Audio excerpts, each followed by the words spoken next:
Yeah. Just to, we have, because we do kind of a rotating schedule, I have, first here is the first one up. So Yeah, we you know have who police took it? was here first, DPW, Libby. fire, treasurer collector, and then harbor and waterways.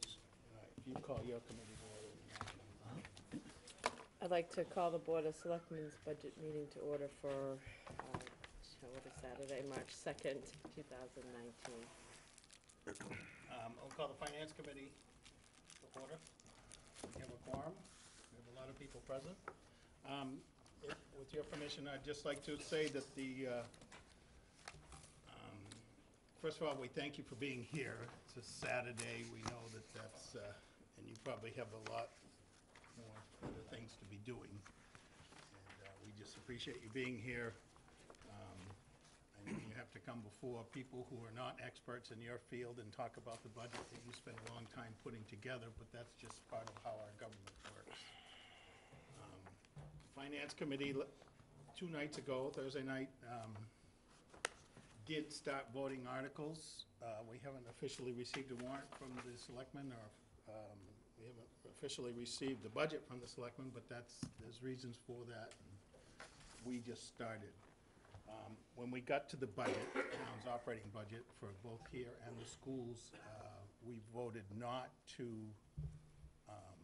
go forward with that at this point at what is recommended. So I just wanted to make sure that everybody knew that when we started. That's about where we are.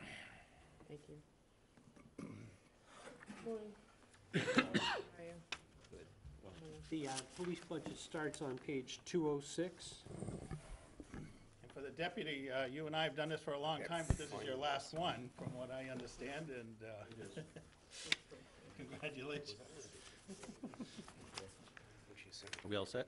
Yeah, so just in terms of format, Madam Chair, I advise the departments to maybe do a, 3 to 5 minute overview of anything that they want to highlight in the budget, and then open up to questions. Thank you. Madam Chair, Mr. Chair, Dave Gilmet, Chief of Police, with Deputy Chief Tom Gagnon. That's right, Danny, you stole a little bit of my thunder, but let me just go with my original planned lead-in.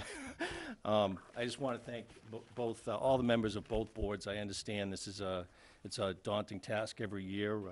This budget process is definitely a team effort, and I appreciate you, sacrificing your entire day. I know for us, it's just a small piece. We come in, and do a 20, 30-minute spiel and then leave, but you are sacrificing your whole day. So I appreciate, the oversight and the assistance and the support of both your boards towards the police department since I've been here as chief. I truly appreciate that.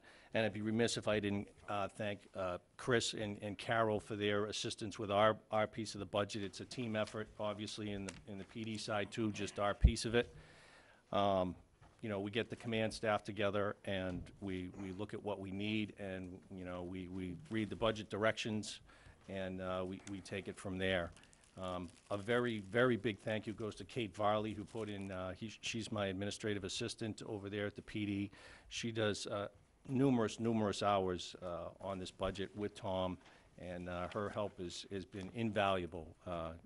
Extremely proficient with numbers and the budget. And while I'm saying that, Dana, exactly, this is Tom's last rodeo. This is his last budget. Not that he's really going anywhere except retiring, but I truly cannot speak highly enough of Tom and the assistance he's given me since I arrived here as chief. His institutional knowledge and his knowledge of this budget process has just blown me away, and it's been a tremendous assistance to me. And I just want to congratulate him on his retirement next month, and wish him all the very best. So, yes, well deserved. And retirements are always somewhat bittersweet. Tom's departure at his level obviously causes quite a degree of movement within the department. So we're looking at Lieutenant Kevin Considine moving up to Tom's position as deputy chief, Sergeant Adam Hutton moving into the lieutenant's position, and our first ever female sergeant, I believe Amy Walensky, will be promoted to the rank of sergeant right after Tom leaves. So congratulations to all them too. Just some quick notes regarding where we stand. Last year, I sat before you and I said, we were currently down 3 officers. That was a year ago. Those numbers went nowhere but up, unfortunately, for us. As we sit here today, we're down 4 patrol officers. A few months ago, we were down as many as 6, if you counted a full-time opening we had with an officer in the academy.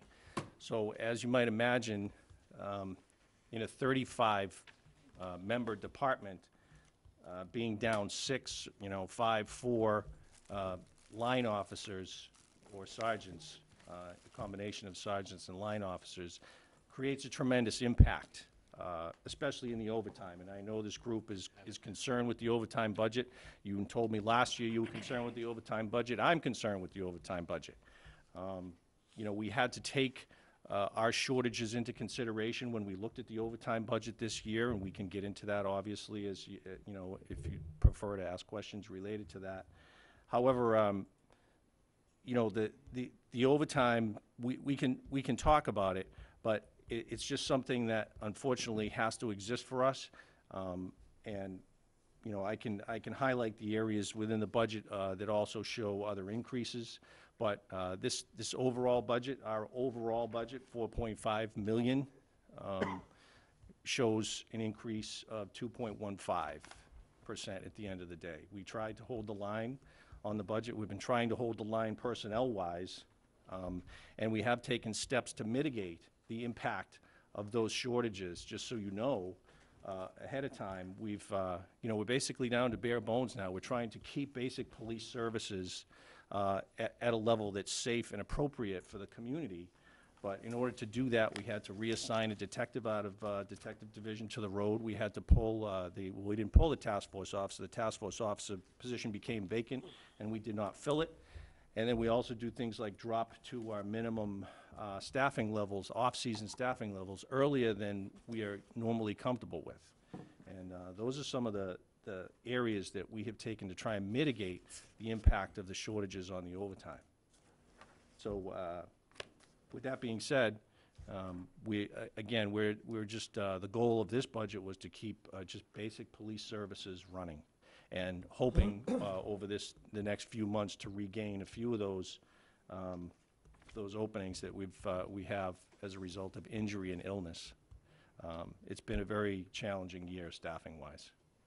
So I can highlight for you some of the changes, some of the big notable changes in the budget, or I could just take questions right now. Either way, whatever you would prefer. Thank you, Chief. I'm comfortable with the questions. Questions? The board comfortable with questions? Did you want to ask about? The only question I have, and the internet in here is sketchy right now, it's not coming up quick. Sick time buyback was pulled out of the budget, and I guess the question is, the town administrator, where did that go? We moved it to its own category, so we're trying to do it town-wide, so we have a sick and vacation buyback in a separate line item For all departments? for all departments. So the numbers haven't changed, we just moved it into one. So as departments alert us that, people are eligible, certainly under the collective bargaining agreements, they're eligible for this. So it's an expense, we're just categorizing it separately in one area for all departments. Thank you. I may have more, Lou, but I gotta Can I get follow up on that? Is that, can we drill down into that, find out? Yeah, we have department a list of who's retiring or who's given us the intention to Okay. retire. Before, I may have more questions, but thank you. Thank you both for the budget. Thank you both for being here, and I know it was a challenging year for you. Larry, did you want to follow up? Yeah, could you highlight, where do you see your, one or two top gaps then? I'm sorry? Your one or two top gaps, where are you most worried about then? You referred several times to you're down to basically problem areas, but what do you remember what worries you most, first two? What worries me most as far as staffing goes? Right, well, just doing your job, now you're down at minimal staff, you've mentioned that a couple of Yeah, times. yeah, exactly. Well, that creates, that impacts our overtime, because we have to maintain a minimum staffing, even off-season, and then it increases as the season comes forward. So, at the summer season. So, we're just concerned with keeping the road personnel out there and not creating, more trouble for us as far as within the overtime budget. So you're picking up that an increase in overtime, basically. Yeah, that's, absolutely. I mean, the shortages create overtime. There's no way around it. And we've tried to consider that in this budget as well.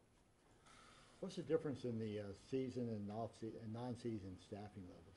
Well, I thought about this, and I talked with Chris about it too, and I actually prefer not to talk about hard numbers as far as staffing goes. Okay. What our staffing is. But it just, respectfully, we could get together privately, and I could share that with you, no problem.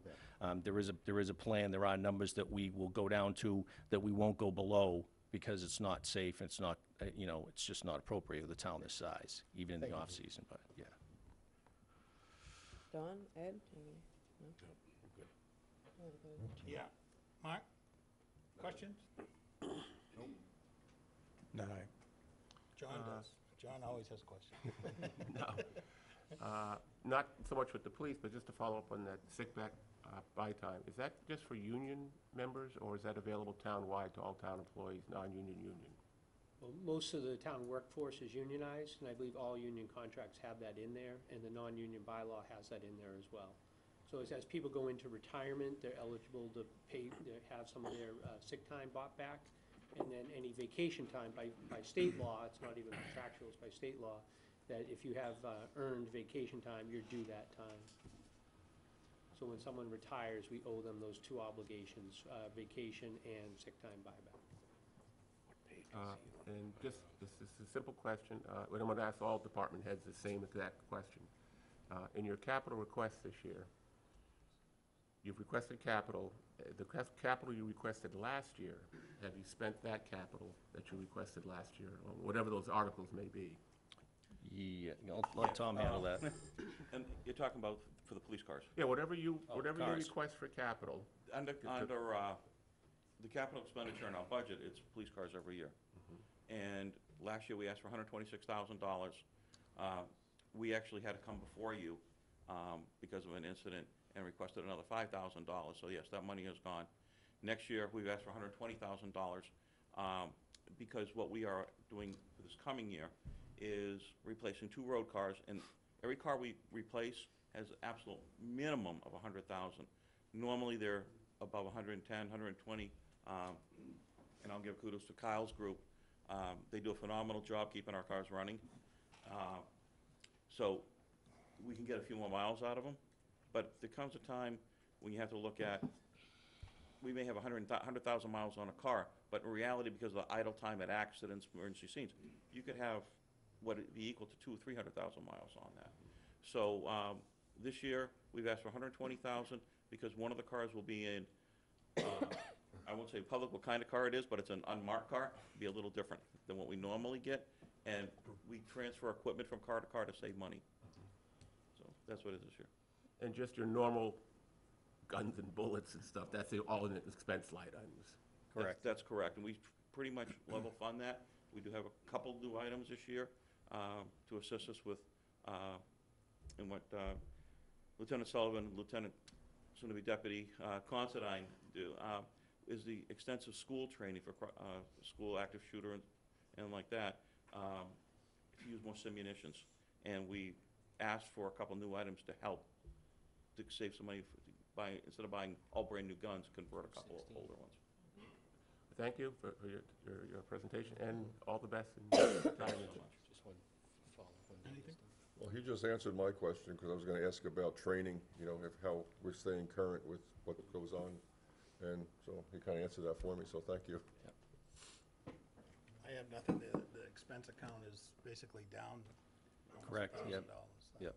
Expenses are down. Tom's done a great job of getting the office, set up the printers and You whatnot. leave, I know. keep your sharp pencil behind. Yeah, we're in trouble. When I leave, I am at his and the department spec and call. Not that I'm any more knowledge or whatever. I've been here forever. So, and, but Chris, Tara, and Carol. Actually, last week Carol's office was probably ready to kill me, but we work very closely together. And I've called several of you asking for questions and advice. So. Thank you so much. It's made the last year easier, even though it's very bittersweet. Thank you, Tom. It is very bittersweet for all of us, probably more so than for you. Michael? Just one follow-up on the vehicles. What's your turnover? What vehicles do we have down back that are surplus, and what do you do with those? If Okay. you look from the parking lot, it looks like we have an awful lot of police cars. We get the Go ahead. We get the same question pretty much every year. Why do we have so many cars? It's quite simple. If you go down beginning of summer or in summertime, if we have a car in the backyard because of cars down, we've got one that has a blown out window and that's down now. Accidents, they do get in accidents. Details, the increase in staffing. We don't have enough cars at times. In the wintertime, you want to come back there at 7 o'clock in the morning, right on a day like this, it looks like we have numerous cars that are just surplus, but they're not. These cars generally are all gone. We may have a detective car that will be down there on the weekend or something like that, because, on a Sunday, because they may not be working on that Sunday. When the cars are done with their quote-unquote useful life with us, in the past, they would either be traded in or they would come up here. The way that's going to happen now, everything goes through Kyle, because he's the boss with the cars. He knows what he's doing as for disbursement. So, part of the new vehicles this year, are we trading any in, or are they in addition to? No, they're all trades. We are Trades, absolutely adding 0 cars. Yeah, the fleet number hasn't changed. No, That's quite it. some since- time. yeah. Thank you. The only thing we may do occasionally, because the civil defense, emergency management vehicles, were in such horrible condition, we put your foot down and it goes right through the floor pan, geez, if I could talk. We've been trying to beef up that fleet a little bit now, with some of the cars have gone to the emergency management fleet. But we're not asking for any new additional, I should say, cars, That's it. lights or anything. Thank Thank you, Tom. Any additional questions from the board? All Ed? set? No, Ed has a question. One question with the anticipated starting of Cape Cod Police Academy. Do you foresee being able to utilize that? And Absolutely. That We provides are some savings. really, yeah, we are really excited about that, and thank you for asking that question, because Peter Carnes, Chief Retired Peter Carnes, is going to be the new director of that academy, and he's done an extraordinary job trying to get that off the ground. And that is going to actually save us money, because it will add an academy to the rotation. I believe our officer we added last year, we actually were in the process with him in May, but he had to wait till September for an academy slot to open up.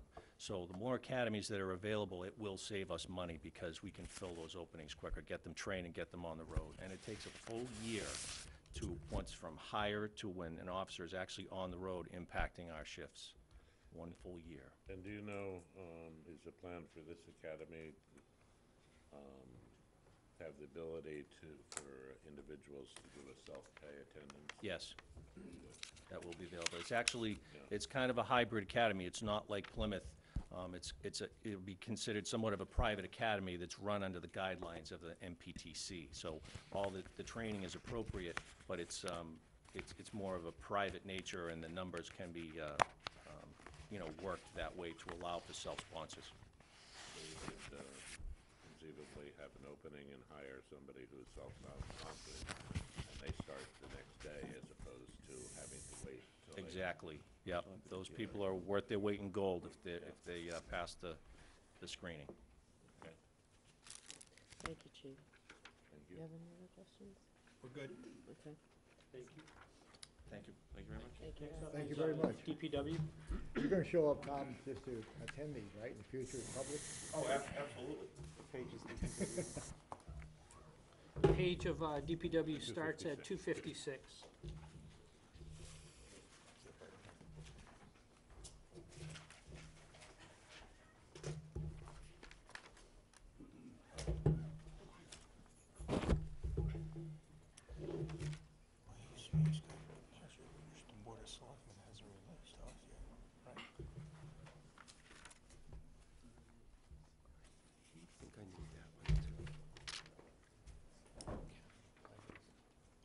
Morning, Link. Madam Chair, board members, Finance Committee members, appreciate your time this morning. think everyone would probably rather be home in this weather than sitting here. I'm here this morning with Kim Berube, my administrative assistant. I know I always say she's the brains of operation. Selectman Caskell already pointed that out. I want you to know that the variance analysis that you have in your packet before you, that takes the munis sheets of probably 30 or so sheets, that's condensed down to a few, is her work. She does a phenomenal job at all the numbers and keeps the department afloat. I also have with us vehicle boss, Kyle Edson, vehicle maintenance manager. I think we got a new title this morning. And along with facilities maintenance manager, Sean Libby, in case you have any questions that I can't adequately address in those departments. Thank you. We'll just go through the same format. Go ahead and give us an overview. Or do you want to just go directly to questions? Whatever preference. I think probably directly to questions, if that's okay. Yeah, that's what I think. Seems to be So I'm just- working, yeah. Any questions from the board? None? None. None at this time. I might have a few. Turn over to you, Dana. Art? I just keep acknowledging down there. Angelo? Nope. All set? Working our way down? No, thanks. Okay. The same question I just asked the chief and all the other department heads, Lee. The money you requested last year for capital expenditures, have you purchased all those capital requests that you asked for last year? We have ordered everything. I'm not sure whether we've received everything. I know we just took delivery of a couple of trucks just a few weeks ago. 8-month lead time on some of the stuff. We do have $400,000 and change left from our road article, which that would be spent this spring on normal maintenance. There is quite a lead time in planning out road maintenance and so forth. And I meant to thank you. I've gone around this year and met with a lot of department heads, me and Dan also, and it's very informative to learn the workings of the department. And very impressed by the maintenance vehicle guys. I know some town departments farm all that stuff out, and it looks like you do a tremendous amount in-house with vehicle maintenance. And we just had one quick question on the lift that you're requesting for this year. That will be able, capability to lift any of the trucks or anything in our fleet? That mobile lift system has 6 separate lifts that all talk to each other wirelessly. So they can position it to lift the largest fire truck, or pumper they have, our tractor trailers. They can lift anything with it. And if we ever get to a point where we have another facility, this would go in a new facility. Meaning we wouldn't have to purchase a lift system or a in-ground lift or something like that, or an above-ground stationary lift. This could go with it. So mobile doesn't mean you move it around the town. Mobile means it's Well, you wouldn't move it around the town, you'd move it around your shop. Okay, that's good. And I also want to thank Sean Libby. We met with Sean earlier and about building maintenance, and it's just a great job you do. Thank you. Town's very fortunate to have Master Chief Libby. Yes. I have 2 questions. One is just, you have like 6 different overtime accounts. Do you want to just talk about that a little bit, give us a highlight of those? The vast majority of overtime goes to disposal area operations. We are traveling further, waiting longer. The avenues for solid waste have diminished. Most of our C&D goes out to Taunton these days, and there's limited times that those happen. For the last 2 years, I've requested additional personnel for disposal area. We have not been able to accommodate those requests, and it comes down to funding that. I think we're budgeted at $75,000 in there. We spent 100 and change, 110 last year just keeping solid waste moving. We've had each single year solid waste. Actually, last year was the first year I think that Chris has been here. We have not had to go to town meeting to augment that budget. Yeah. We were able to plug that barely last year. It's on the fence again this year. We asked for a couple $100,000 more to plug that hole. I believe revenue from 17 to 18 increased by $379,000 for the same period. You talk a lot about your trucks that are taking the trash, are they at capacity? Or, I know that Chatham right now is not filling their trucks as it's messing up their schedule. And I didn't know if you had ever had any discussions with it. I mean, we do a lot of things with Chatham now in our school systems and sewer systems and everything else. The two finance committee gonna be meeting later this month.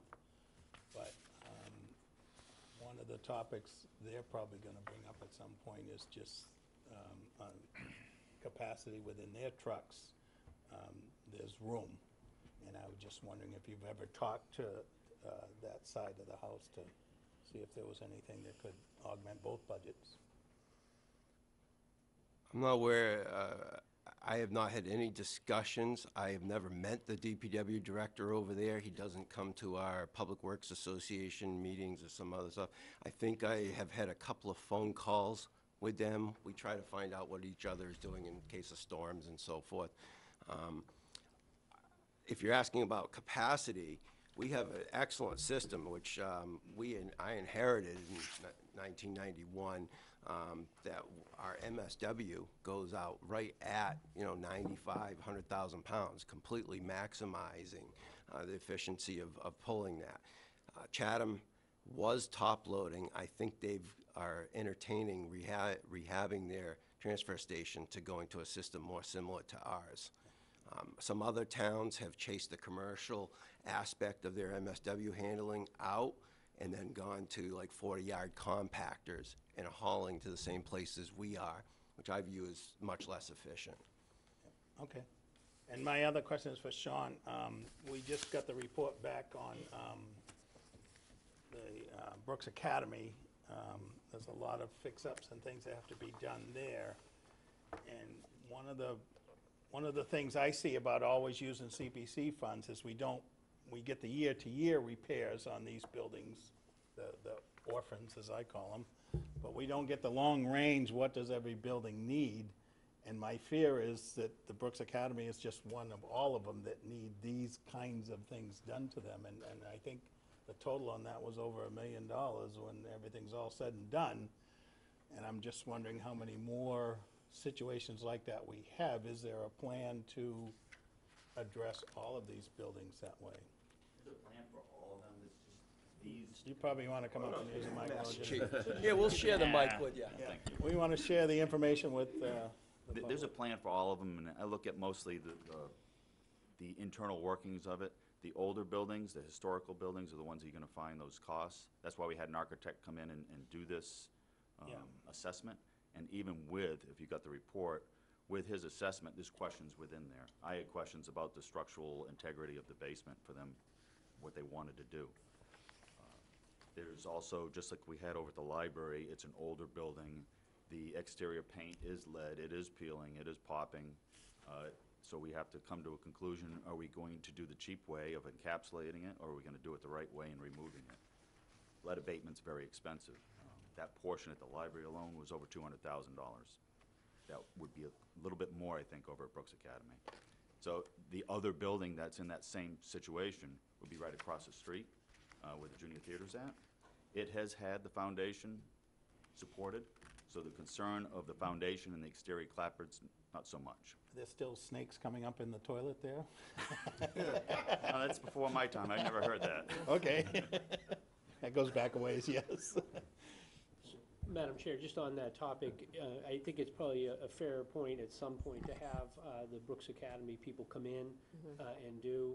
They did submit this kind of as a phase one, but CPC has expressed the same concern of what's the overall cost, what's the overall mission of that facility. In this case, the mission's known. I mean, it's been a museum for quite a period of time. But in terms of the overall cost, I think we're trying to encouraging them to come in with a full plan of how many phases is gonna be and ultimately how much it's gonna cost. Yeah, the approach we use doesn't get that strung out across the capital plan on these buildings. And in some cases, it might be better just to say, we're gonna bond one number and pay it off that way, or something like that, through, if we can get CPC to agree to something like that. But I just think we need to approach that slightly different than we're doing it now. We don't get a full view of what's coming out on the capital plan that way. No. The other building that's like that, and again, it goes back to what the administrator says, is if you know the function of the building, how long it's gonna be there. For example, the Albro House was my first tasking when I got here 5 years ago. Today, we still don't have a firm, what do we want? I mean, at one point, one of the selectmen, Linda Sabula, I believe, asked the question of, if we're gonna use it as office space, then we have to make it accessible, we need an elevator. Well, that's quite a big difference in doing your estimate than just putting paint job on it. So we need to know what the use is. Right. And those are just a couple of our orphans. We have more Larry? buildings. Yeah, thank you. I was wondering if it was possible to formalize your remarks, Sean, in terms of building by building, you know, what do you see the overall cost, and some of the questions you raised, like the elevator. So we could have a discussion about, you know, town-wide, what our priorities should be, and because you give a very good verbal report, but we haven't seen that really just, you know, overall. Not a lengthy, but dot point on each one, I think would be a great aid. My, yeah. Selectman Valentine, when we hired Sean 5 years ago, the Board of Selectmen thought that we needed really an administrator, a facilities director that would not be working in the field. Yeah. I knew better than that, and I held the line, and I said, we need somebody that can do both functions. We hit an absolute home run with the man, but with a 4-person department, including himself, he just is pulled in so many different directions that he does not have the time to hit the planning aspect the way he wants to. He just physically just does not have enough hours in the day to do it. And every time we turn around, we're throwing snowballs at him saying, hey, can you do this, can you do that? That's, you know, if the heat goes out at the PD, that's an emergency versus doing a plan. I understand that, Link. In fact, I was the one that argued with you because I thought it was such an important job that we needed, you know, with such a big budget, we needed someone to really plan and put it forward. So we disagreed then and we disagree now. It's certainly within his Because we wheelhouse. need, It is just a matter of labor. Yeah, it's a matter of disagreement. It's such a, management of this is such an important job, I'm afraid you know, I understand the situation you're in. You win some, you lose some. That one I lost. Question I have is, changing subject, what's been the budget impact of the treasure chest now since we made the changes? Is that?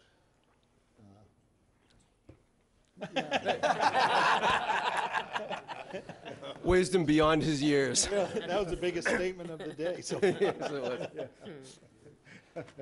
You could at least say, yo, bye. There's always been it's minor expense with the treasure chest. They divert some stuff. Our direct cost would be utilities to run the facility 2 days a week and keep it heated, to keep it at like 50, but to keep it heated. And then the disposal, the stuff that they don't deem adequate to give out. We've been tracking how much that is. I don't have that in front of me, but could certainly get that to you. And my instincts tell me you're $10,000, $15,000 a year. It's really not much. Yeah. Okay, good. Because I gather it's improved since we made the changes. And Tom Caruso has really does a done. great job in eliminating the Harwich. They really professionalize That'd be the good to operation. get that, just if there's questions are asked later. I'm fine with it. Thank you. Ton? Thank you, Madam Chair. Moving away from the treasure chest, just to back up a second, because I'm trying to get my head around the overtime. You said that was primarily driven by the C&D. No, I believe my remark was that over half the overtime is consumed by the disposal area operations. And we have a budget of, I believe, 75, I need my glasses here. There is, do you know what part of the disposal operations, or is it just everything? It's trucking.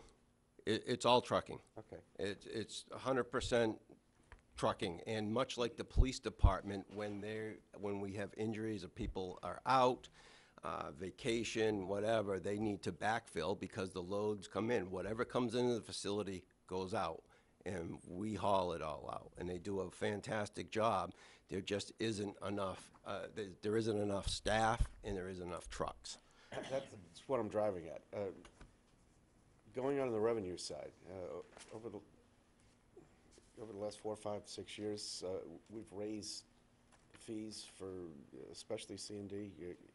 Last year, we did 0 adjustments to disposal area fees. I'm talking more long-term than that. Long-term, C&D, if we want to focus on C&D, which is kind of an anomaly because so few people deal with it, it provides a very valuable service to contractors and homeowners alike, but it is market-based. And I was before the board, I believe last year we did the midterm adjustment. We came in, we went up $5 because the town of Yarmouth went up $5 after I had made my recommendation in April to you. So we need to keep that at market value. If we are below market value, guess where it all comes? And we're barely able to keep our head above water now. Yeah, but I'm not talking generically. I want to talk dollars for a second here. We've been increasing revenues, but we haven't been increasing the assets to collect the revenues, like people. Would it be cheaper to get an extra FTE than it would be to expend the overtime, or is there any kind of one-to-one relationship there? It's not a one-to-one. If I had a way to frame that, I would have certainly taken that to Chris and put a harder push on my request for an EOS this year. It's not a one-to-one. Maybe 50, 60% of it. I have a budget of 75. I believe we ended up spending 115 last year on disposal area. Over time, it is all wrapped up in the trucking. The staff there has been gracious enough to adjust their start times on a daily basis to accommodate the workload. So most of the trucking guys will come in at 4 or 5 o'clock in the morning, depending on what load they have and where it's going to be open. Whether they're going to Cavanta, CMAS, which opens at 5:30 in the morning, or Taunton, it opens at 7. They always get out. They always try to get out there earlier. Less traffic, less backups where you're getting. The load is just phenomenal. They're very good at what they do. They provide a very valuable service. It's neat, clean, and efficient. And we're a victim of our own success. The revenue keeps breaking records. It came in at $3.2 million last year. That's not insignificant. But that's kind of what I'm driving at. You're not going to get an answer today, I guess, because you're evading the actual answer. But next year, it seems like that would be an endeavor that's worth our while, because if the revenues are going through the roof, I'd love to know, what the relationship is of just adding an FTE as opposed to just putting Band-Aids on it every year, because you're putting a 6-figure Band-Aid on. Madam Chair, I think, and that's a great question. I think we have increased the budget in DPW every year, I think, for the time I've been here, because C&D has gone up. But we're just trying to keep pace with the cost to dispose of it. And I think the question, which is a good question, is, okay, it's the cost of disposal, but is there a overtime number that goes into the trucking and so forth? And we'll have to look at that to see, if there's a relationship. But his budget, and the DPW budget, has gone up each year just to keep pace with the tonnage. The good news is that when that tonnage goes up, our revenues also go up. Right? And most of that revenue that goes up has been diverted into DPW to keep pace with the amount of tonnage that goes up too. But to your question, well, we can analyze that a little bit more specifically. It's a good I question. think it's a good homework assignment for next year. So I'd like to follow up on that comment, because I think when Link came to us last year, I had said, let him go up further, right? Because the commercial that he's providing is something a lot of towns aren't providing. And so not only are we just wanting to cover the costs, right, but we're providing a service that other towns are not providing. So I see that as an ability to increase revenue for the town, for his department, to possibly answer your question. But we need to be realistic when we're looking at that. Other towns are not providing commercial disposal. So Harwich is providing something unique, especially at this area of the Cape. I think we should be looking at that, because that could pay for your other person. I had a if meeting. You feel like you need that. I had a meeting with Administrator Clark last week or the week before on this very subject.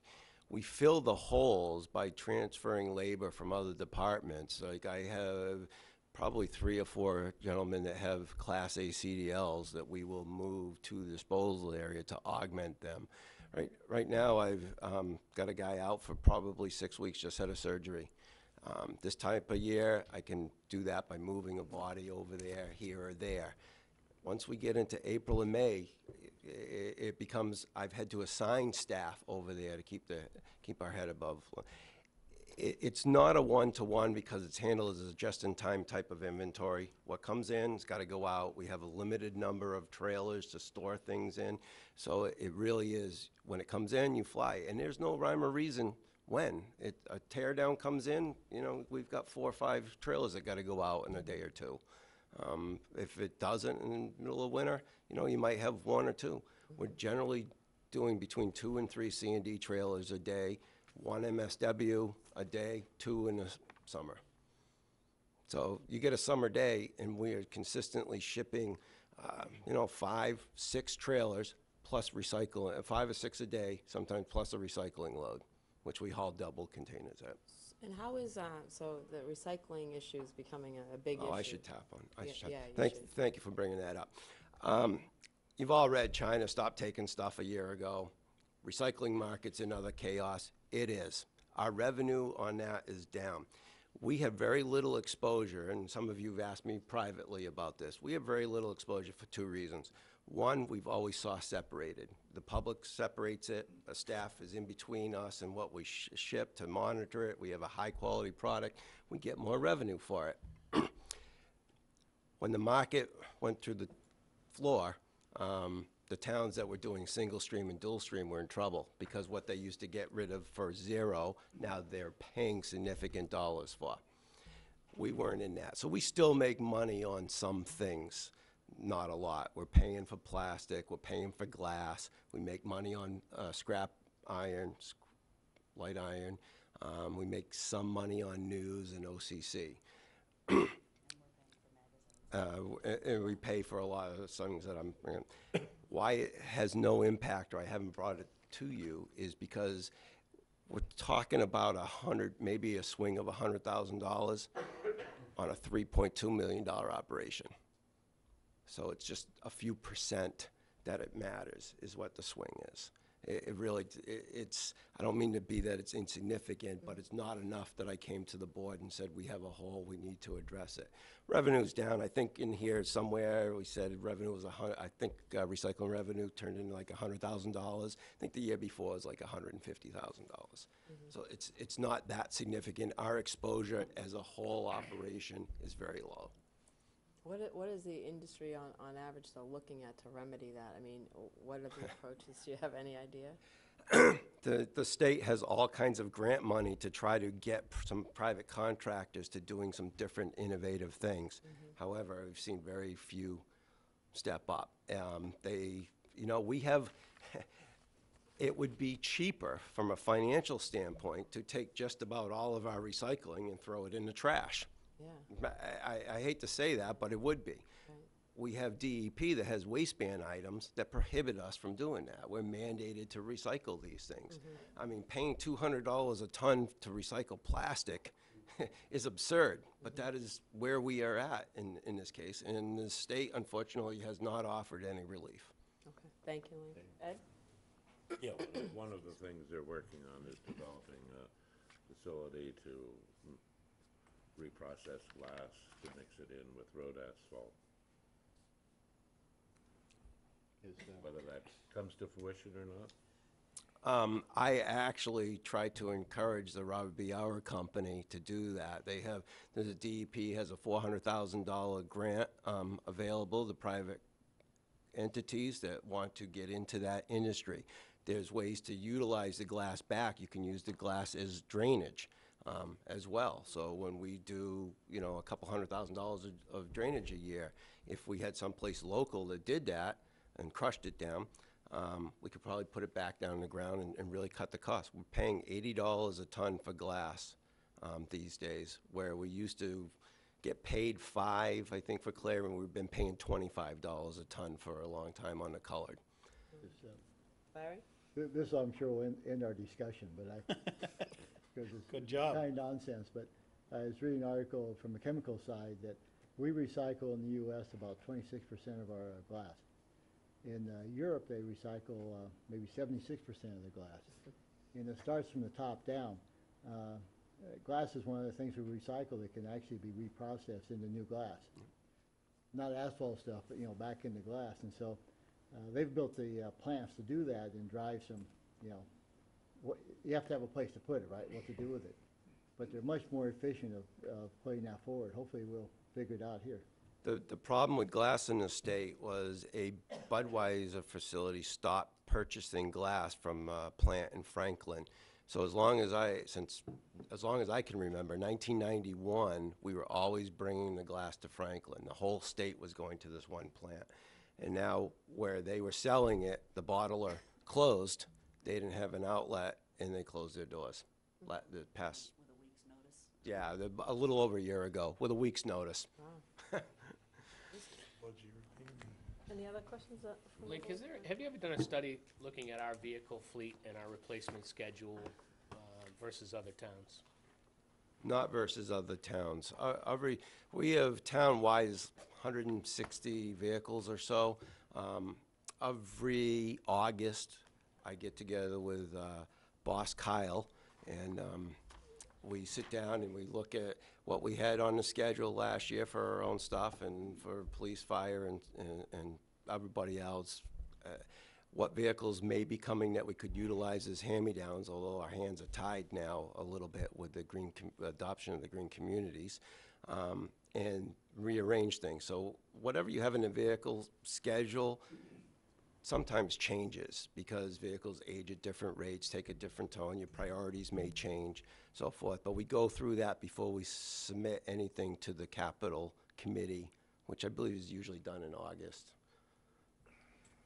The green communities, it's funny, I think there's differing opinions between the administrator and myself and some of the board members, but the fire chief's car would be considered a car that was fuel efficient, and that's something that Kyle still can work on. And I'm starting to question, and we haven't gotten to that yet, this electric car replacement over the next 8 years. Kyle, how are you going to deal with the electric car phenomenon? He thought he was Starting going to to escape.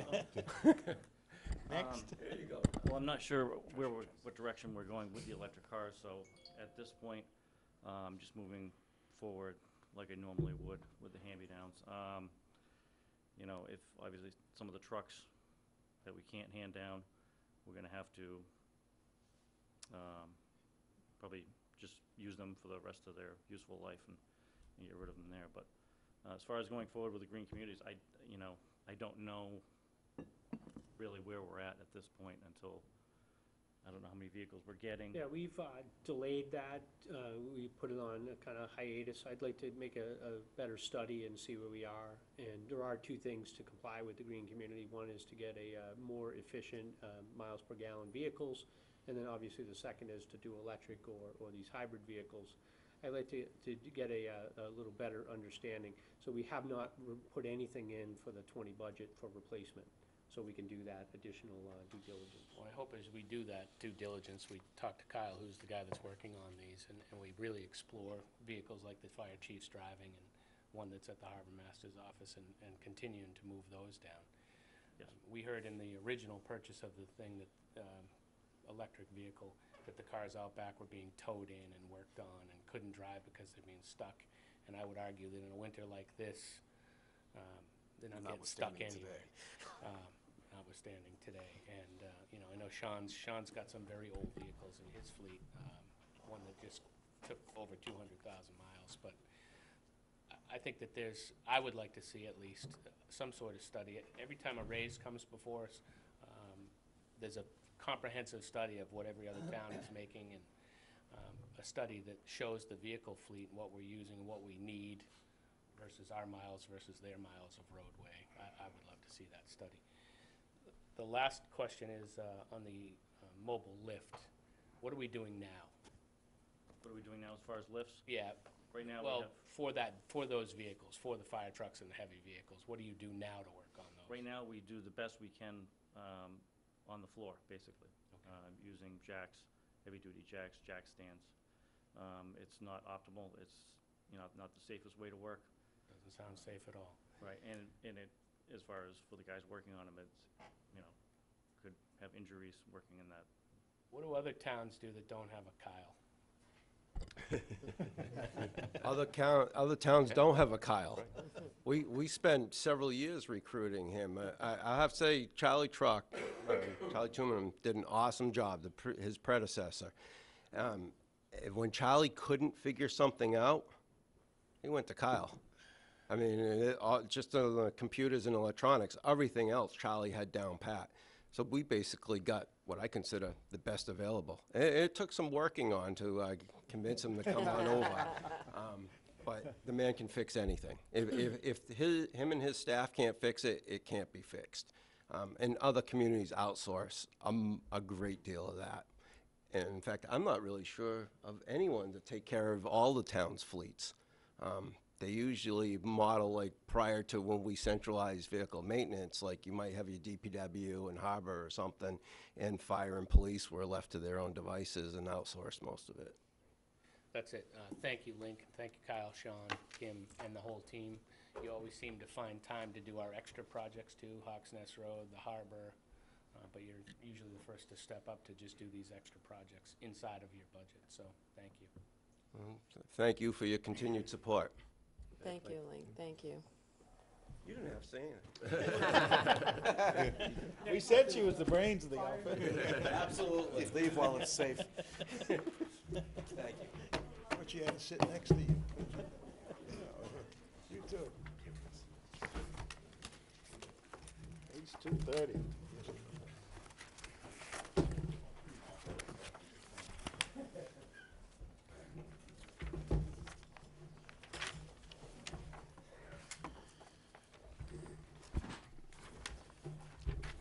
Morning.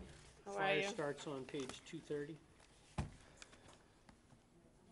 little upset with the police chief to come at 2.1%. I'll start with that. We can get you down there. Well, I can too, but you won't like it.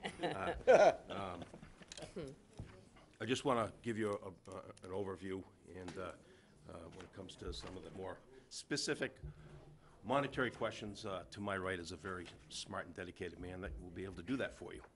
I want to first thank the members of the department. They do a lot of hard work every day, and they put their health and well-being on the line every single day, and I can't say enough about the men and women of the Harwich Fire Department.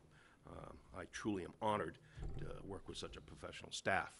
And to your question to the police chief about the goals, my goal is to make sure whoever comes to work goes home. That's my goal, every day. I want to thank the department heads. You just had the DPW leave. We would be dead in the water without Link and his crew. From Sean in facilities and Kyle and his crew. I just can't, and I've said it before, you have to see it to believe it. The money that they save, and not just this, I guess I shouldn't start with that. The quality of the work that comes out of that facility is far and none the best. So we get a bargain, but we get top-rate service from vehicle maintenance to facilities. So I want to thank them. We work here in this town, and I network all over the state and elsewhere, and the deputy can attest to this as well. We have a unique situation in the town of Harwich that how well we all work together. There are no rifts. We are truly one team. It starts with the Board of Selectmen, it goes to the administrator. And it's amazing, and it's a great feeling. We have the monthly department head meetings. And my peers do not enjoy that luxury that we have here. We all work very, very well with each other. We help each other. And the goal is to serve the people. And I think in this town, I will speak for all the departments, we take pride in serving the people, and I think we do that very well. Capital, we have a little late to the game. I sat before you folks and did apologize for trying to brainstorm on ways we can do things better. And we've done that with a reduction of $1 million in capital requests from 2 vehicles to 1. And that also has long-term ramifications to the budgets because it's 1 less vehicle to fix, put fuel in, and equip. So we've pushed that off a year, and we've clearly taken a little bit of a risk here because we have put all of our eggs and 1 truck basket for next year. We've slid the ambulance schedule off, and things like that can be done because they're maintained so well. If they weren't maintained, we wouldn't have any flexibility. That project of taking a pumper and a ladder truck and making it what we now call a quint was done with a lot of thought and research done by the mechanics. Is it going to work? Can we fix it? Do we know how all the systems work? And they said, yes. Good idea, Chief. Go for it. So we have attempted to do that because our budget does increase. We can't sit before you today and I congratulate the police department, worked very hard to get their budget at just over 2%. So to address that, we have to look at the bigger picture. And the bigger picture was, we saved $1 million on trucks, and through a program that was initiated with the deputy chief, we don't have the firm number, but we're going to return from the state $120-some-odd thousand in balance ambulance billing. That's just a recent, we just found out about that. So we've notified the administrator and Carol that we will be, the state will be cutting a check for $120-some-odd thousand on a program of balance billing, Medicare, and those types of payments. We think that that's going to be something we can do every year, but we're not sure. That fund could dry up. But this year, we returned $125,000, $125,000, and we'll have that prior to July. Station 2, that work continues. We do not have a building committee. Well, we do. You're looking at it. I've taken on the role of OPM and clerk of the works, and I couldn't do it without a dedicated staff. It consumes about half my day, but the deputy chief, along with Sean, obviously Sean, he oversees all of the technical aspects of that construction. But with the deputy, Lieutenant Tilsley, and firefighter Rigo, we are on top of that project, and we're able to hopefully return more money to the taxpayer on that project, because it was a $90,000, and if you take the OPM, we're looking at bumping $200,000 that we did not spend, because we're doing the work. So once again, we have to address, when our needs go up, where can we offset cost ultimately to the taxpayer? And that's one area that we've done it. Massachusetts is now an OSHA state, and that affects all of us. That's new to the fire department in this state. We have been preparing for it. We knew it was coming, but that will also incur additional costs to our budgets, mandated. I think primarily, and the deputy will be able to answer more questions if you have them, but a lot of that cost is going to be in physicals to our firefighters, annual physicals that we don't do now. We do entry-level physicals. We do a physical or a return-to-work physical if someone's injured or sick, but we don't do standardized physicals every year for our firefighters. And we don't do it because of cost. Should we do it? Sure, but we don't. Fontaine, we are very busy at Fontaine. The deputy did a good job on our presentation. He did graphs. I love graphs, colors. So it shows the work that's going on out there. It varies. Some days we'll go 2 times, some days we'll go 9 times. But I believe, and I agree with the administrator, that I think that's maybe plateaued. I think we've maybe hit our max there, unless something drastically happens. It may vary a little bit, but we do a lot of work there. But the billing on the business side of it, the billing out of that is very strong. $300,000 to $400,000, I would think, we get strong billing out of that. Goes to the general fund. Outer Cape, what a beautiful facility they built in Harwich Port. They're filling a huge need on many, many levels. Impact so far, no. We might go there once a week, maybe twice a week. No impact. Could that increase? Probably will. But it's not an urgent care. So we're not going to see the type of impact on us that we do with Fontaine. And we're lucky to have Fontaine. And we had a firefighter the other day on duty get hit in the head and 8 stitches. Boom, got the stitches. They were high. And believe it or not, went back to work. So we're very lucky to have that here. We continue to work on regional efforts with surrounding communities and Cape-wide. to keep costs down for specialty teams, dive teams, tech rescue teams. I am a control chief, as is Chief Gelmet with the police department on Cape Wide search and rescue and SWAT. We have, now the town of Harwich is participating, and we do have a SWAT medic that is part of that regional team. So those types of efforts regionally save a ton of money, and we grab grant money where we can for equipment and training. So with that, that is my overview. If you have any questions on my overview, I'd be happy to entertain them. Thank you, Chief, and yeah, I think all of us want to say thank you for the great job that you guys do every day, so we're lucky to have you, we appreciate you. I just wanted to just elaborate a little bit on, you will see, as Chief's alluded to, that his budget for salary and wages is higher than the police side. And that's not indicative of what he's doing. Really what's happened is, and we've seen this throughout the organization, is that our workforce, particularly our unionized workforce, is on the lower end of the scale when it comes to wages. And there's really two roads that the town could go down. We could proactively negotiate and move those wages from the lower third into the middle third, and that's having a ramification of taking 2% and making it 4%. So we can do that voluntarily, or, and I appreciate the union in terms of having good discussions with them, they could have taken an approach where they went to the state and said, we would like to be treated equitably and move up. And going through that approach is probably more acrimonious and a lot more difficult for the organization. So his budget has gone up because really this is the first department where we have department-wide where there's been a salary adjustment that's been needed to move them from the bottom third to the middle third. And that has created some real fiscal stress on the budget because we still only have revenues that are Prop 2.5 at 3%.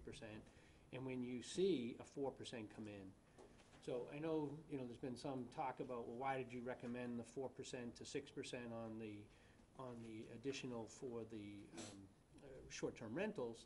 Well, if you have a cycle where they're the first, they're not the last that will see that adjustment. And as the board has voted on numerous occasions for managers, that has gone up in order to make people more competitive. But that is going to have some fiscal pressure. And the idea behind the 4 to 6 was to generate that additional money to try to help to offset some of those additional fiscal stresses. Thank you. Thank you, Chris. Any questions from the board? As always, nice, great job. It's good to hear that you're, one, impressed with the facility at Outer Cape, and two, that it's not having a burden impact on the department. Great addition to the community. We didn't think it was going to, but like you said, you never know until it's up and running. Thank you. Don, nothing, Michael? So my only question was on 515005, sick leave buyback. That number you have in there, David, that's for additional, that's your total number that was moved, correct? Yeah, so we've been informed by both our EMS officer and our fire inspector, they plan on retiring. The EMS officer's leaving in July, fire inspector's leaving before October. So that's those numbers, both the vacation buyback and sick buyback, are for those two planned vacancies. Can I comment? I don't mean to, but I want to comment. I know there's been some questions on the sick time buyback. Those are big numbers. But let's look at the glass half full. If the sick buyback is high, that means they're not calling in sick. It costs a lot more money when people don't show up to work sick than it does to give them some money when they leave because they didn't use it. Right. My only question is on the sick buyback is why we took them out of budgets and put them in its own line. Which A lot of that was done because when you get caught short, like on a retirement or an injury with a retirement that you didn't plan on, or someone just doesn't give you the notice, that would just come, we'd have to find that in the budget. So the administration said, let's not see those huge hits on your budget, and we'll establish a fund. I think this is the third year of that, too. It's been around for a little bit. Yeah, that makes sense. Well, Chris, and the comment going to 4%, we voted that. I mean, so I knew that was in there and understand and appreciate why that number was high. Just a quick comment on Chris's 4% to 6%. Still totally against it. And I think when we go over the town administrator's budget, it's certainly got nothing to do with the fire department. I support your budget. Assuming that we're going to get that 2% and building that 2% in before we actually get it, in my mind, is a mistake. And it's continuing a trend in this town where we're growing by 3.25% to 3.5% a year. And there's a certain part of the population in this town that can't afford that, on top of all of our capital expenses and debt exclusions. So, And that's why we all Thank have you. worked to see where we can Yeah, thank save you. some money. for what you guys did. Thank you. Do you want to take? Mark? Yes.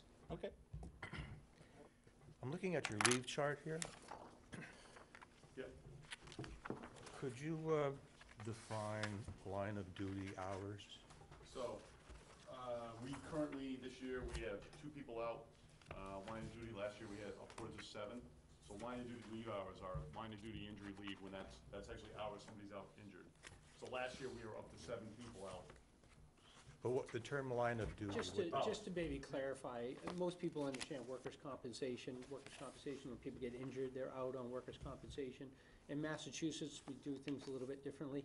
So for police and fire, there's a different statute that they fall under, and it's called line of duty or injured on duty, IOD, or line of duty is the terminology. So it's the same as workers' comp. They have a different program, so it's funded differently, but workers' comp and IOD are synonymous in this case. okay. Hurt while working. Pardon me? Hurt by working. Hurt on duty, hurt while working. Thank you.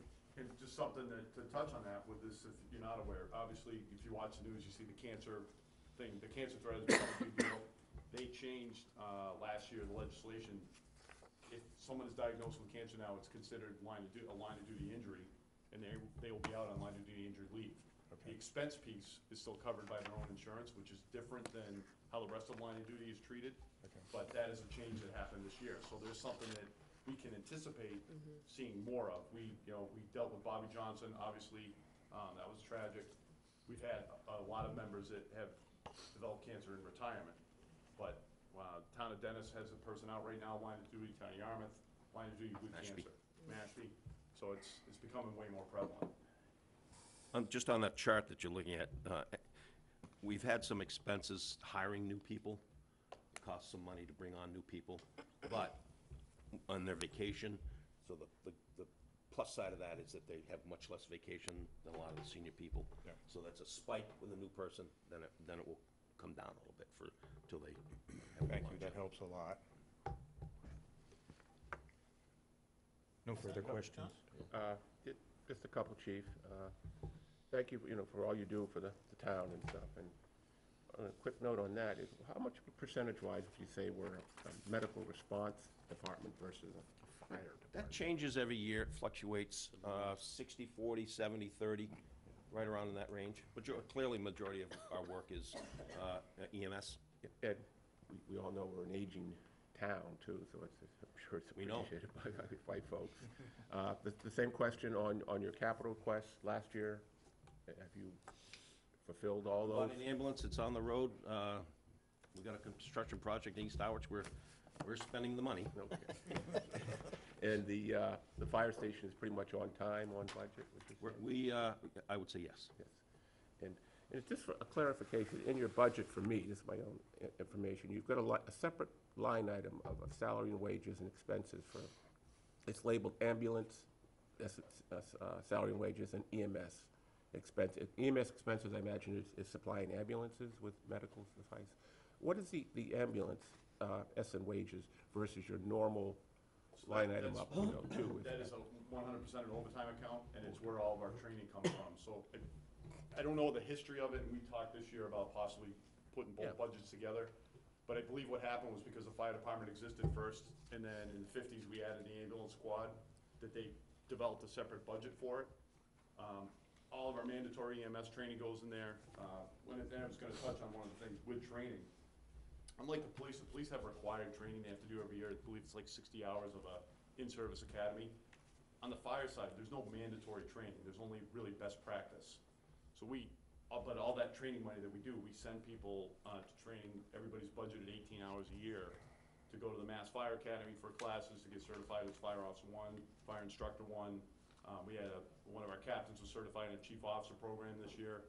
Plus, we do local training through the Fire Chiefs Association, where we bring in nationally renowned speakers, and for a very discounted rate, can send our employees to an 8-day or an 8-hour class right over at the golf course on Freeman's Way. So those are something that we do for officer development, and we want to continue to do to raise the caliber of employee that we already have, which is, we're lucky we have a lot of good people, but if we can give them the tools to be better, that's what we're trying to do. And I have a mandate from the Board of Selectmen for a succession plan. So without training the newest firefighter to the most senior firefighter, I can't meet that goal of a strong, bold succession plan. So it's basically overtime budget, like you say, for training.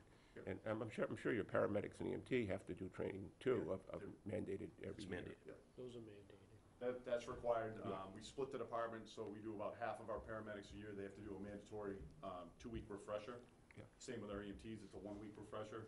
And then there's continuing education they have to do over the rest of the 2-year cycle. So we try and split that up so it's not a huge impact one year and the other, both for operational reasons. They're gone for a week, we lose them. We have to fill that with overtime and everything else. And then the other side of it is just, it's just easier to manage that way. Thank you. Real quick, I know it's state mandated, the OSHA physicals that you have to go through yearly now. How is that hitting the budget? Is there a breakout on that? So I sat in an OSHA class. I was at a Chiefs conference in Worcester this week. I sat in a Chiefs conference. The OSHA physicals are not required by OSHA yearly yet, but there is a requirement for a respiratory piece to be able to wear the SCBA. Right. But that's not a full physical. Our goal would be, I spoke to the chief yesterday, is long-term coming up with a yearly physical. Cancer is obviously the big buzzword right now. I think that cancer is prevalent in society much more than it ever used to be, so I'm not sure how much of that is job-related or not. But I think it's in the best interest of us as a fire department, for our employees, to monitor everybody yearly. So my plan would be long-term, with the chief's blessing, would be to try and, over the next 3 years, phase the department in to a point where we're doing yearly physicals. There's a company out there, they'll come down, they'll do everything for us that's required by the NFPA. Now, National Fire Protection Association is a standard, it's not a requirement, but it's an industry standard best practice, and that's ultimately where I think we'd like to go.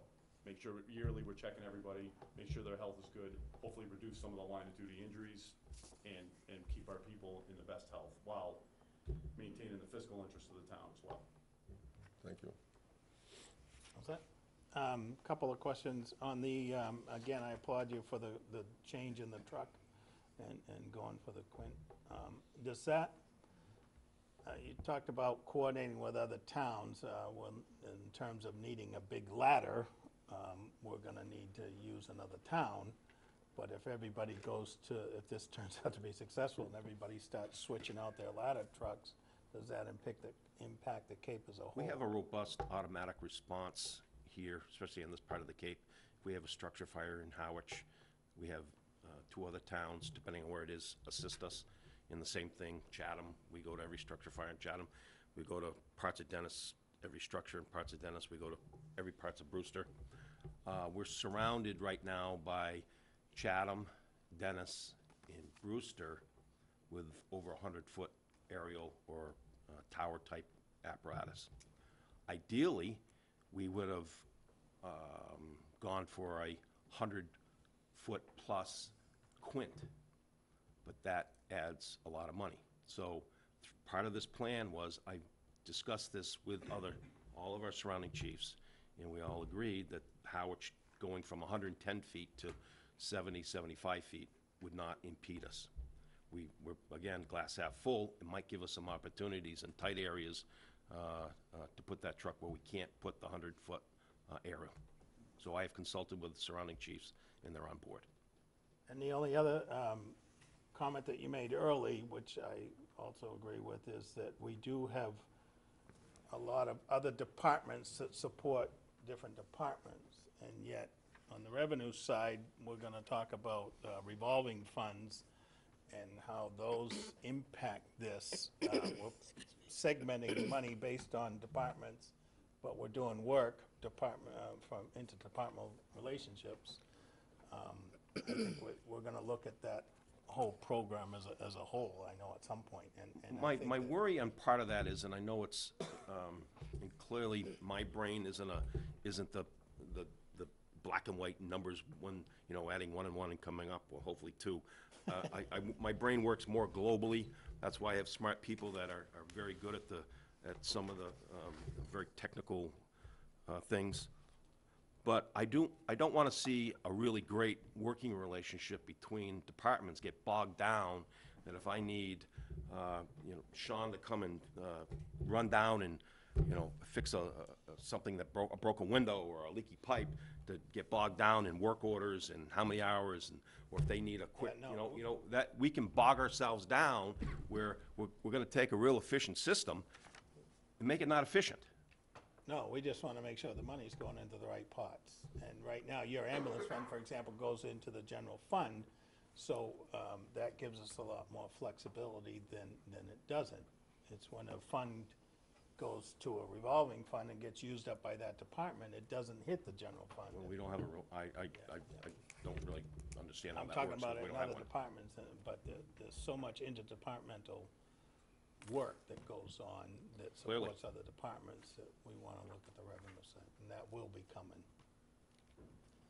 I just have one general question. I'm sure you've already looked at it before, but I'm just looking at the numbers on Station 1 and 2, the added overtime coverage equals about 360,000.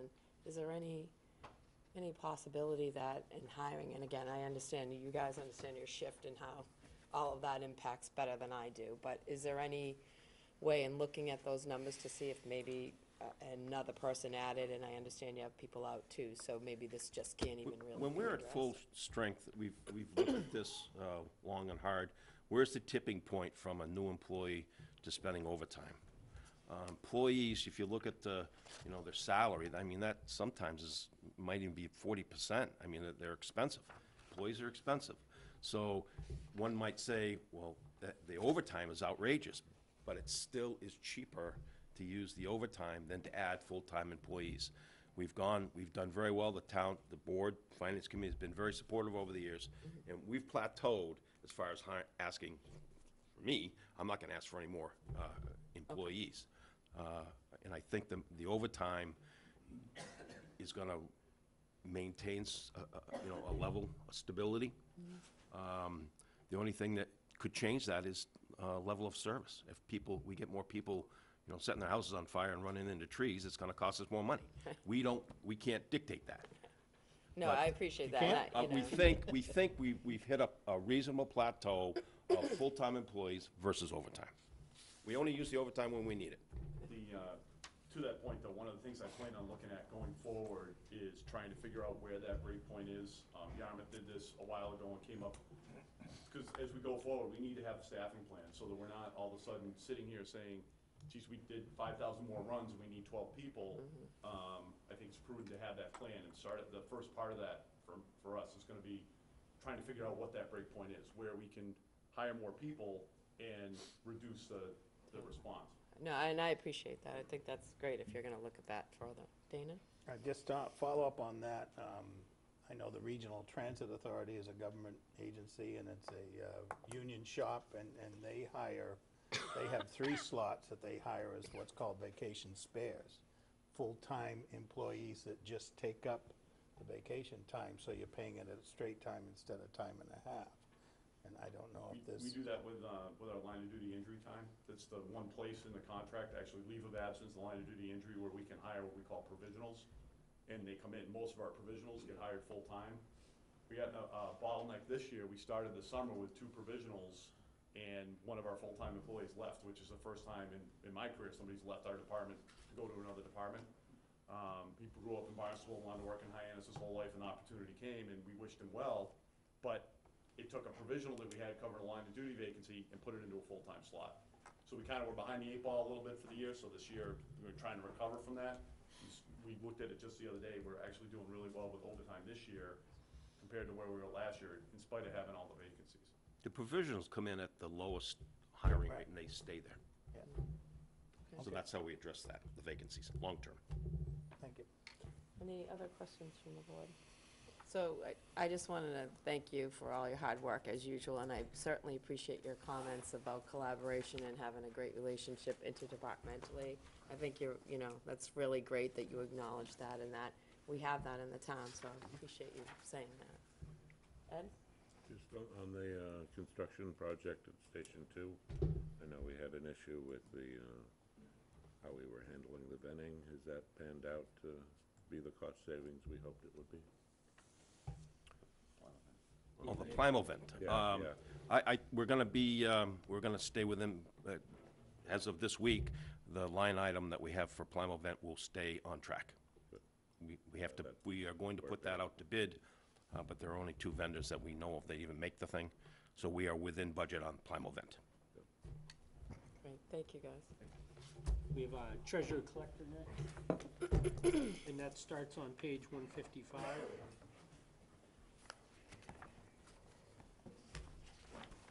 Morning, Amy. Good morning. Just a couple things I'll mention before we get to questions. First thing is the no increase to health insurance on the active plans. Can't take credit for it, but it's good news. Second thing, the only new thing in my budget this year is a new Munis module. This is Citizen Self-Serve. It will eliminate Invoice Cloud, which is currently our online processor. It's a direct input into Munis where people will be able to log on and look at their stuff real time, make payments, retrieve history, payment history, which they can't do now on Invoice Cloud unless they've actually made those payments there. We would also be able to allow them to pay tax liens online, which I think would be really good.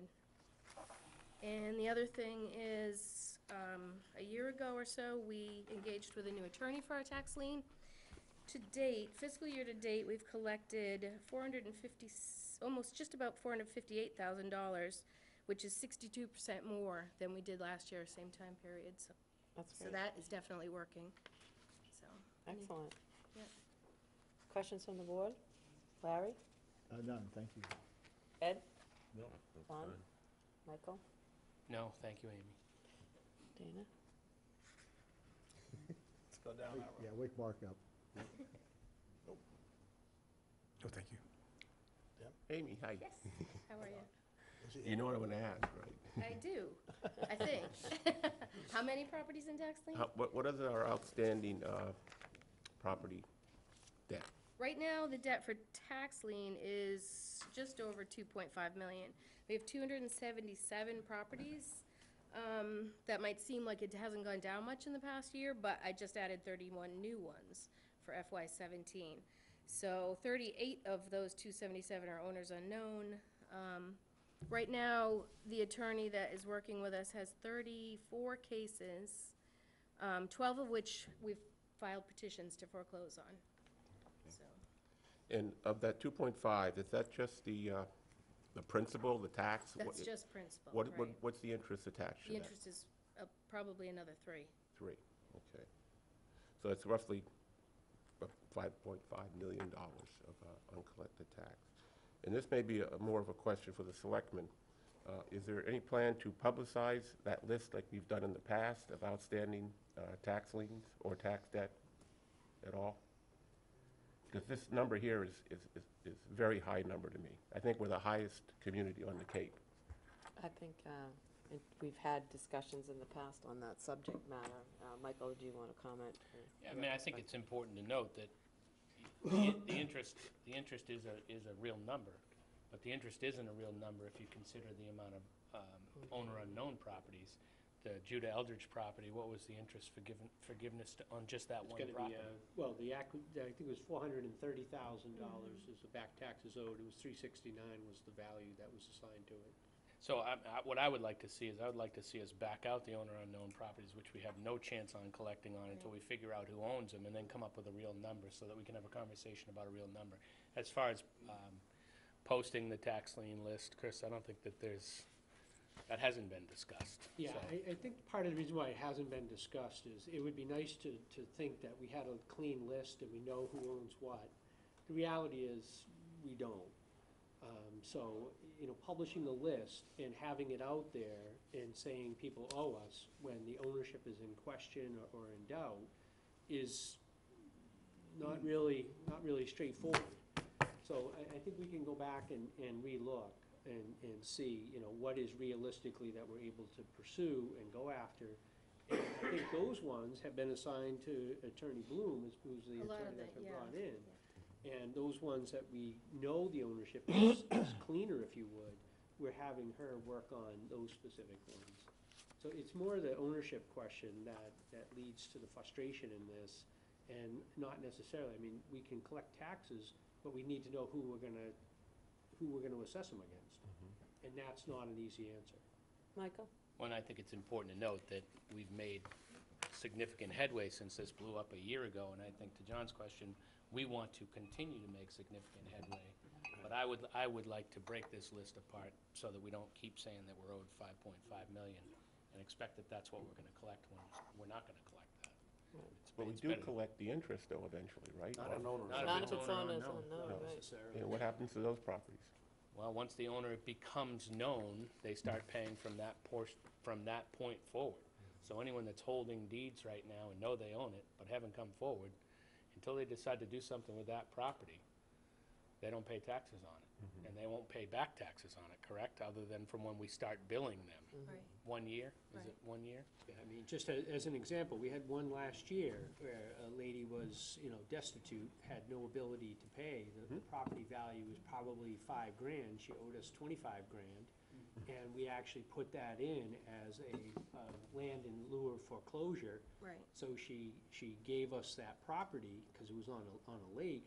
But all that had to be written off because she was, up there in age. She had no income ability. So a lot of this may be ultimately also kind of forgiven because we're not going to be able to identify the owners. Don? Yeah, I think it's important to note, John, that we didn't not do something with this because we chose to just put it in hiatus. It was how it was shaking out that we were objecting to. And that was, in my mind, one of the integral problems is we really didn't know exactly what we were doing, but we were just going to dump a whole portfolio off onto somebody and let the chips fall where they may. Part of what we've been trying to do is identify them and put them back into active status Right. for payment, so that people know that it wasn't just that we decided to shove it in a closet somewhere and we didn't want to deal with it.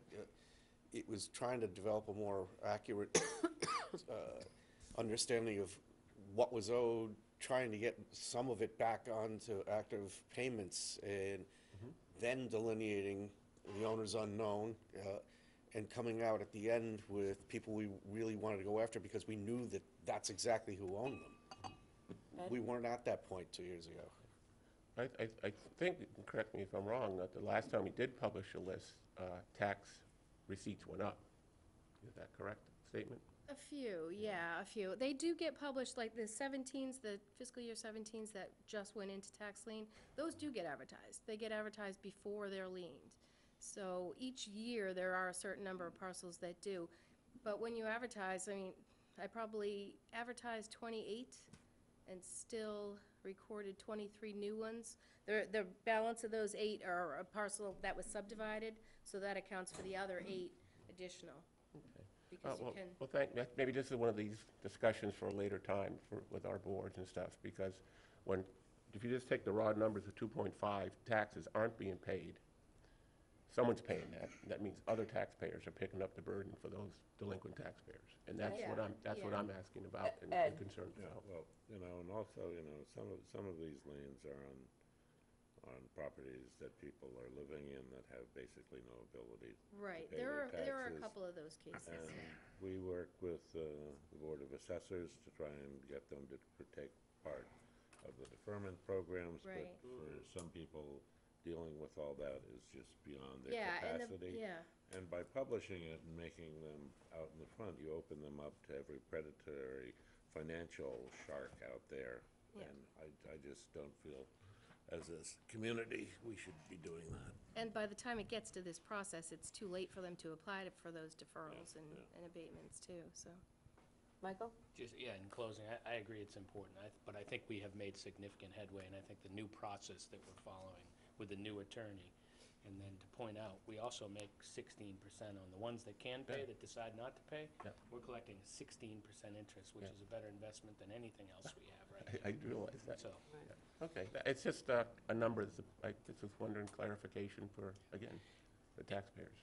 if we could at some point, can we try and take that owner unknown and make a separate list out of that so we can talk about a real actual collectible number? Well, we had just put a list together of other items that we were gonna come back to for the board to put on the agenda, so that's already been, added to my list, so we'll be in touch with you, Amy. Alrighty, Thank you, Amy. all right. Well, at least for me, Angela? anyway. Sorry. One last. Good. You done? I'm done, yeah. Oh, I just have a question on the owners unknown, where you said that after you know who they are, they pay 1 year's worth of back taxes? Chances on those owners unknowns, the ones that are in tax lien now, of ever being paid, or, because a lot of them, they're parcels that aren't even being assessed anymore. So they're parcels that I think just kind of went in the breeze. Well, A while back, the assessors had done a, kind of like a mailing, I think, to any property with owners with miscellaneous parcels, asking whether or not they wanted to still remain being taxed, because we don't know where those parcels are. Some did, most didn't, but sometimes those come back on too. The reason I ask the question is that if I happen to own a piece of property, and I know I own it, and I have a deed over here, and you're only gonna charge me a year, I will just hang on to that for another 20 years before I wanna use it. Is that year requirement a state requirement, or is it one of our requirements? Because if it's our requirement, we should change it, because I think everybody knows that there are people out there who actually own property. Have property, right. And are playing a game. And we have a town that has been doing it terribly, or a lot of it, for years. So if that's a changeable thing, it might be, I don't know, I have no idea. If It we might be, have a known parcel with a tax lien on it, then if somebody comes up and says, I own this parcel, I think we can get the whole thing. I think. But I'd have to look into it, because it just has never happened where something has gone back, to an owner's unknown like that. Michael? If we could look into that, my understanding is DOR came out with, you can't reasonably go after somebody for 20 years back taxes if we haven't sent them a bill. Right, yeah. And we can't send them a bill because it's owner unknown. Right. So we can only go back from sending that deed in and knowing who they are and sending them a tax bill. We can't, under state law, from what if I'm reading it that was correctly, my question. back bill them. And I think, Chris, don't we have this going on right now in East Harwich around the Jude Eldridge property? Yeah, there's a lot of different challenges, and I think to Angelo's point, one of the things, Angelo, is that you have people that have property that, like Judah Eldridge is a perfect example. Ownership was clear back in 1820. And then ownership has become less clear. Diffuse. And I think there was, diffuse is the word, 435 possible descendants diffuse. So, in most of these cases, it's people that pass away, that there's no probate, no good linkage to find. What's been happening is land has value, and some of these parcels that are valuable, you get people that will come in, they'll identify them, and then go to land court. We don't determine the ownership. Land court really determines the ownership on these things. And once land court determines the ownership, then we can go and start collecting the taxes on it. But just to keep this in mind, I think with here, the challenge is bigger because we have a lot of owners unknown. We're a significantly higher community than most in the Cape for owners unknown. But, we still have a 98.5% collection rate. Right. So our collection rate is strong. It's just these owner unknowns continues to build up year after year after year, that we need to try to continue to work on that. Don? Thank you, Madam Chair. In all due respect, I think I understand what Angela was driving at.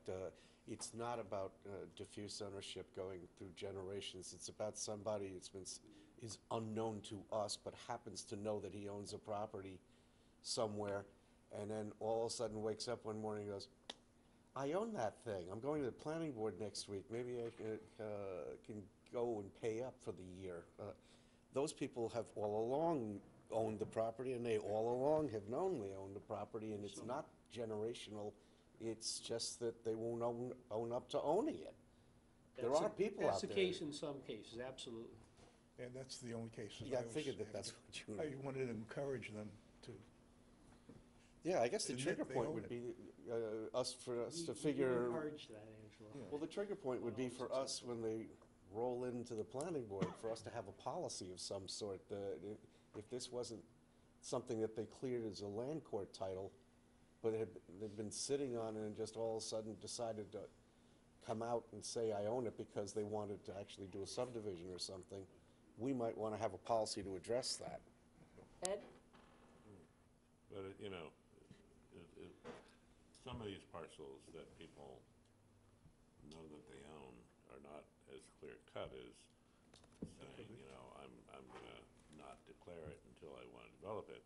I mean, in some cases, these are parcels that were truly owners unknown until recently.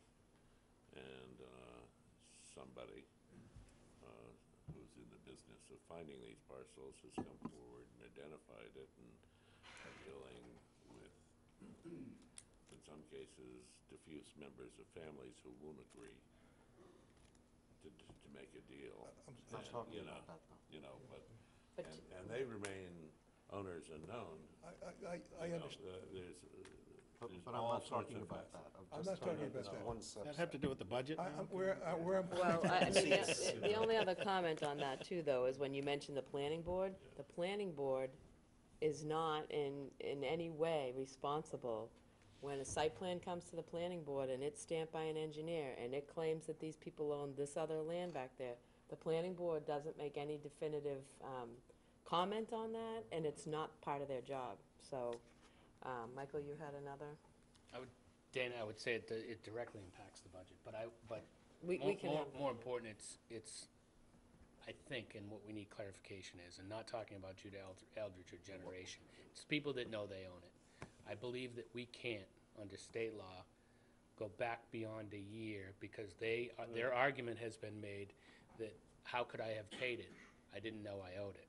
Yeah. You weren't billing me. You weren't billing We me, had a process probably 2 years ago now, Echo Woods, where there was a guy that, found the owners, claimed ownership. So Attorney Capola, who's been our tax lien attorney for a long time, went back and we did reassess and rebill all the way back to 1994 on those properties, no interest right away. And then ended up demanding them, and then they paid what they wanted to pay out of all this subdivision, and then the rest of those went back into tax lien as owners unknown again. Thank you, Amy. Any Thank other you. questions? Dana? On your overtime, do you use your overtime? Not a lot. Sometimes in the summer, most of the overtime that gets used has to do with sticker sales. Nancy, my assistant, will stop in on a Saturday or a Sunday and collect the money that's over at the community center and bring it back here. Sometimes one of us has to get them extra change or extra stickers, while they're actually working over there, so, but that's about it. Very little. Any other questions? No? Thank you, Amy. We Oh, appreciate sure. it. Thank you. Now we have Harvard. 320. Harbor is, thank you, page 320. Right on the ball, huh?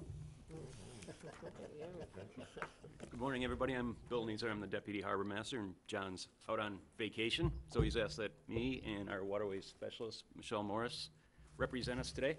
John just wanted me to kind of do a quick overview on, and I think I'll start with the interdepartmental cooperation, because we get a lot of it, especially DPW with the whole Saquatucket project has been, they're there all the time, and they're gonna be for a while, but we work closely with police and fire too. We're kind of both law enforcement, public safety, emergency response department.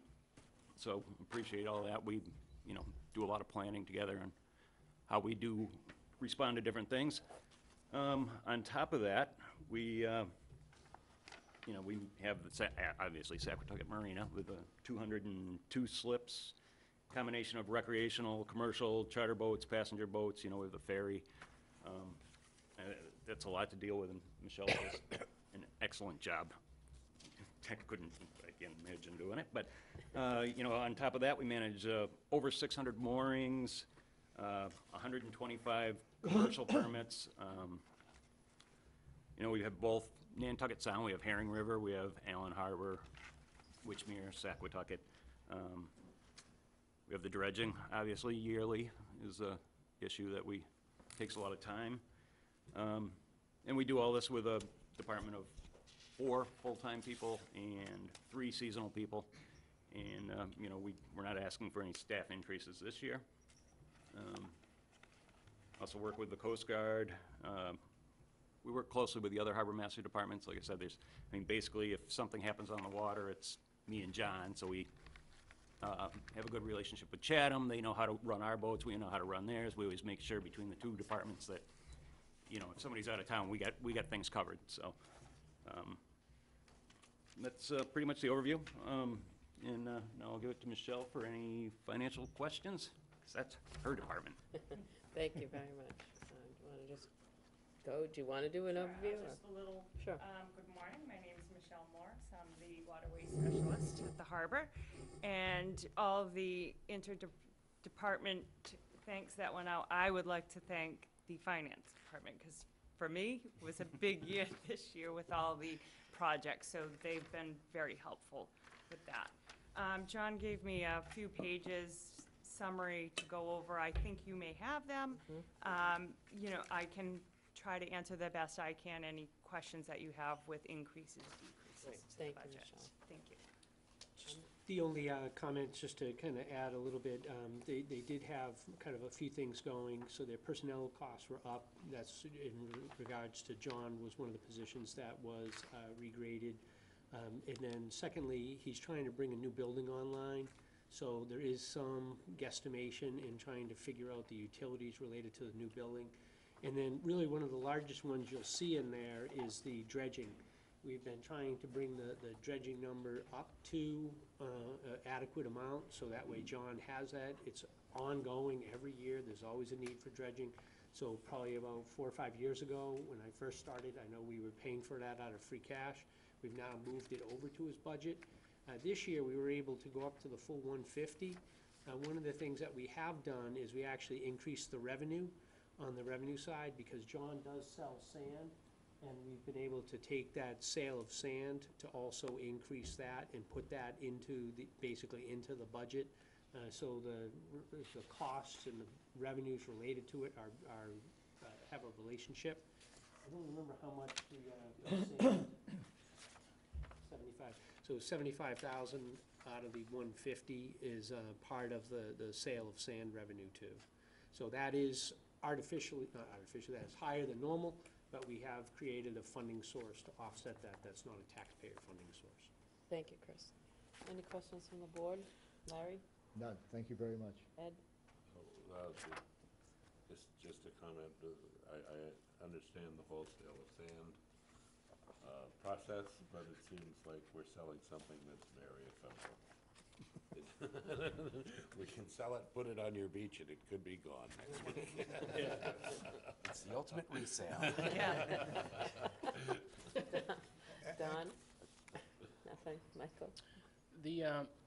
I saw in John's 3-pager that he put revenue or expense increases in for the new artisan shacks, trash and whatnot. Where did the anticipated revenue from the lease of those sheds and whatnot go in the budget? Is there an offsetting line on that? We did put that under. I know where it goes. Yeah, if you know, go ahead. It's gonna, Carol has created, we've worked together, she made up a document that any new revenues will go into the Waterways user fee account. And so we, on our department end, will be putting those from a portion of the rentals from the artisan shacks, the snack shacks, that will go into the user fee to help with the debt service that will be coming out of there. Perfect. And the other portion is actually because Carolyn's doing it and it's artisan shacks, that's going into her account for Correct. the cultural center. Okay. Perfect. So just thank you. Great job. The harbor looks absolutely beautiful. Hope you like your new building. I gotta tell you too, for me to end it as an HEA employee, not a department head, I really enjoy coming to work every day, and I just think you guys should know that, because there's not too many people that can say that. And I think a lot of people in the town, working for the town, feel like that. That's awesome. Thank you very much. Can I add one more thing? I just wanted to thank Foster, too. Yes. Has been a big help with getting the computer and phone systems up and running, so thank you, Foster. Thank you. Do you have any questions? Angelo? Yeah, just a comment, really. I think you're only using $75,000 they get cash for. They also give the other $75,000 basically to our beaches, the town beaches. Yeah, that's a great point. So those groups don't have to pay $75,000. It's only supplemental. We do our beaches and then supplemental, yes, thank you. Yes, so indeed, and because what I think everybody should know is that basically, the harbors cover their own costs. And I think that's important. And does a pretty good job of that. So, thank you. No question. John? Just my standard capital question. I stopped into Harbor Master and asked him, told him I was going to be doing it. What is the status of your request for capital that you requested last year versus, have you implemented any of those requests this year? And if, Are you talking about what we asked for in the budget? last year? Yeah, the capital. Capital budget only. the big picture is that, I think. borrowing. I think the only thing that we have that's in, for this year, he has 57,000 to look at the jetty, so No, that's. last year's. No, I'm with you, I'm with you. So last year, we did a supplemental appropriation to finish the land side. So it was $1 million that was added to the land side, and that land side project is coming to fruition and finalization. So the project is, continuing on. I thought we had a Round Cove warrant article in there. Oh, yes, we did have Round Cove. On Round Cove, thank you for that. John, I had an opportunity to meet with him. There was some issues in terms of, he has gone out and he needs what's called a Chapter 91 license. So the work that needs to be done, we had assumed, which isn't always good to do, we had assumed that there was a Chapter 91 license that was in place from several years before for the ramp. It was not. So we now have to update by doing the Chapter 91. So we need to get regulatory approval before we can do that work. So we're in the stages of gaining regulatory approval to do that work. So it's an ongoing project. And I guess with all, I'm learning with state regulations and things, there's no anticipated deliverable of that Round Cove to the people. Yeah, I always say to people, the best example is Muddy Creek. It took 14 to 16 months to get regulatory approval, and it was a 4-month project to do. So, these projects really take an extended period to get through the regulatory process. And we are in the early stages because we weren't sure that the 91 permit, we thought it could just be updated. When we found out that it didn't have one, now we're kind of starting a little bit lesser than we had anticipated. The reason I'm asking these capital questions is because I see sometimes capital projects drag on and don't get completed in the year that they're requested for. And I know there's outstanding state regulation, whatever. But I'd like to see us, if we could, if we request the capital for a given year, we use that capital for the given year instead of building up authorized but unspent debt. And I think we have a big number in that department right now, which we'll talk to later. And that's the only reason I'm asking these capital questions, that if you ask for the money this year, that you spend it in the fiscal year you asked for, unless there's extenuating circumstances. I understand that.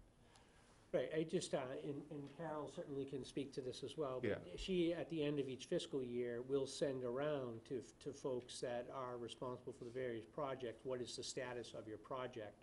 I hesitate a little bit when you say that there's authorized but unissued, because we have probably almost $7 million authorized but unissued for an IMA with Chatham. And that and we knew that when we signed up, that was going to be a 7-year process. So there are going to be some that are going to be authorized but unissued. But to my knowledge, I don't think there's anything that's been foregone, that we have just ignored. Everything has been pursued. It's just a question of what is the length of time for the pursuit, such as that, the IMA, the 7 years, and then the status on these. We make sure the projects keep moving every year. And that's my only Just to be moving forward, yeah, of course, look at the wastewater. I mean, that's a huge authorized to spend but unspent number out there. So that's my only concern is, if you ask for the money, you do everything reasonably you can within that given year to spend that money. You don't keep coming back year after year and not spending the money. Yeah, because this is televised, I don't want people to think, I mean, it's a great example on the $20 million plus for the wastewater project. That is currently under review by DEP. Once the review is complete by DEP, there will be a bid, and that work will start probably this summer. So things are in process. I wish I could say, it's 30 days. Yeah. I don't get to decide that, so some of these things do take a while. I'm learning about municipal government. Thank you. Yeah, just a postscript to that thought, though. I understand what John's talking about, because you can have, channeling Norm for a second here, you can have all the great colored charts and graphs that you want, but if it's all based on approvals in your debt service, that's not managing when somebody receives a tax bill, because they all could glom together an unanticipated spike. You planned on the projects, but if you don't actually do the projects, they wait, and then they could hit willy-nilly in a given year to add up to something that's current, along with something that's a year and a half or 2 years old, because you bonded it that way. Yeah, as a general rule, what we've done when we do the debt servicing, we usually will show, and Carol's done an outstanding job with this, what's already been authorized and issued, what's pending to be issued, and what's being planned for. We usually will show all those pictures, and, we do usually have kind of a worst-case scenario, so as things come in better, that number gets better. But we do try to show that in terms of it.